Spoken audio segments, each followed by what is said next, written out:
ఇప్పుడు మన పెద్ద పెద్ద సినిమాలు వస్తున్నాయి కదా సార్, భారీ భారీ భారీ అని. అలాంటి సినిమాలో మణిశర్మ గారి మ్యూజిక్ ఉంటే బాగుండు అని మిస్ అయ్యేవాళ్ళు చాలామంది ఉంటారు సార్. పెద్ద సినిమా ఒకటి వచ్చింది ఇటీవల కాలంలో, మణిగారి పాటలు ఉంటే అది కంప్లీషన్ వచ్చేది అని. మీకు ఇండస్ట్రీలో ఎవరు సార్ మీ మానసిక గురువు కానీ? మీకు నేను ఆల్మోస్ట్ టీనేజ్ నుంచి అసలు ఆయన మ్యూజిక్ వింటుంటే ఏదో కొత్త కొత్త, అంటే అంతవరకు వేరే ఉండేది కదా, టోటలీ డిఫరెంట్ ఒక వేవ్. అప్పటి నుంచి ఆయన ఒకడే అన్నీ. ఎంత పాట ரொம்ப பிடிக்கும் సార్ உங்களுக்கு? నేను ఫస్ట్ ఎన్నడి మీనాక్షి మీనాక్షి ఆ పాట నుంచి దాంట్లో సింథసైజర్ వే యూజ్ సింథసైజర్స్. అబ్బో మైండ్, ఆ పాట వచ్చి ఎక్కడ పరిగెత్తుకు వచ్చారు రేడియో దగ్గర. ఆ రేడియో ఉండేది మార్నింగ్ 1 hour, ఈవినింగ్ 1 hour అంతే పాటలు వినాలంటే. టీవీ లేదు, ఏమి లేదు. టీవీలో తర్వాత టీవీ వచ్చింది. టీవీలో వీక్లీ వన్స్ ఆ చిత్రహార ఏదో ఉండేది 1 hour.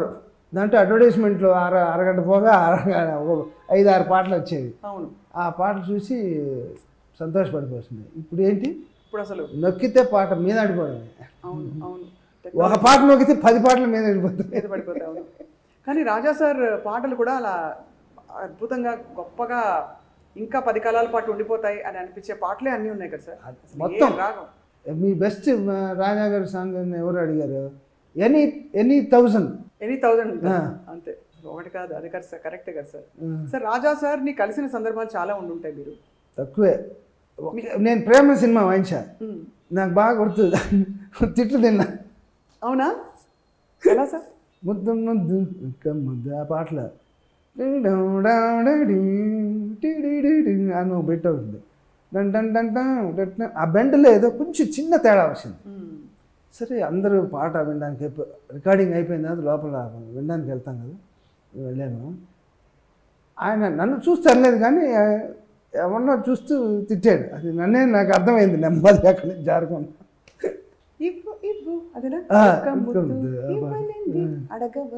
అదే కదా సార్. ఆ పాటకి అందరికి చాలామందికి పడ్డాయి. ఆ వైలెన్స్ సెక్షన్ కూడా చాలా టఫ్ నోట్స్ ఇచ్చారు. కయ్య వాయించిన మ్యూజిక్ని చెడగొట్టద్దు అన్న. ఇప్పుడు ఏంటి, ఇప్పుడు 7 to 1, 2 to 9 లోపల ఆయన మ్యూజిక్ రాయడం, ప్రాక్టీస్ చేయడం, రిహార్సల్స్ చేయడం, విత్ వాయిస్ చిత్ర గారు, బాలు గారు విత్ వాయిస్ 2:30కి అయిపోయింది. అప్పట్లో అంతే, ప్రతి అంటే అలా అయిపోయింది. ఆ సింగర్స్ కూడా ఎంత గొప్ప సాధన ఉండే సింగర్స్ కదా సార్, అందరూ పెద్దవాళ్ళు. మ్యూజిక్ నుంచి నేర్చుకుంది, ఆయన మ్యూజిక్ అబ్జర్వ్ చేసి నేర్చుకుంది చాలా ఎక్కువ. అవునా సార్? కూర్చోబెట్టి ఏమి తాళ వేసి నేర్పించలేదు. ఆయన కూడా సార్ రాగాలు బాగా ప్రస్ఫుటంగా కనిపిస్తాయి. ఇప్పుడు మొన్న చేసిన ప్రతిదినం నీ దర్శనం నీ కదర్కనా దొరకనా, అవి కూడా చారుకేసి అని చెప్పేసే విధంగానే మనం పడతాం. కానీ అంటే ఒక గొప్ప కంపోజిషన్ చూసుకోండి మీరు. ఈ రాగాలు, ఈ రాగంలో సాంగ్ అని ఇప్పుడు ఇళయరాజా గారి దగ్గర నుంచి అంటున్నాం మనం. అంటే ఎంఎస్ విశ్వనాథన్ గారు ఇంకా ఎంత గ్రేటెస్ట్ చూడండి. రాగం వినపడేది, పాట వచ్చేది. అవును అవును అవును, ఈ పాట అనుకునేవారు. కానీ దాని తర్వాత వెతికితే ఎక్కడో దొరికేది రాగం. అవునవును, కరెక్ట్ కరెక్ట్. ఇదేం అంటే ఆ రాగం అని స్టార్ట్ అయింది ఇళయరాజా గారి దగ్గర. పర్ఫెక్ట్ అనాలిసిస్ చూడండి, అది ఎంత పెద్ద పాయింట్ అంటే అది పాట కంపోజిషన్ ఎక్కడి నుంచి స్టార్ట్ అయింది. అప్పుడు నేను దొరకడం నాకు ఇష్టం లేదు. ఇప్పుడు సీమల్లో అంటే జగదానందం అందం రాశాడు గురుగారు, నేను అది రాయడానికి వీల్లేదన్నాను. అలిగాడు, ఎందుకంటే నువ్వు ఎందుకు గుర్తు చేస్తావు అంటాను ఆ రాగాన్ని.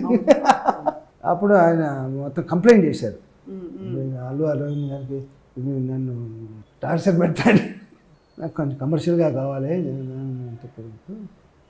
అంటే అప్పుడు వచ్చింది అది.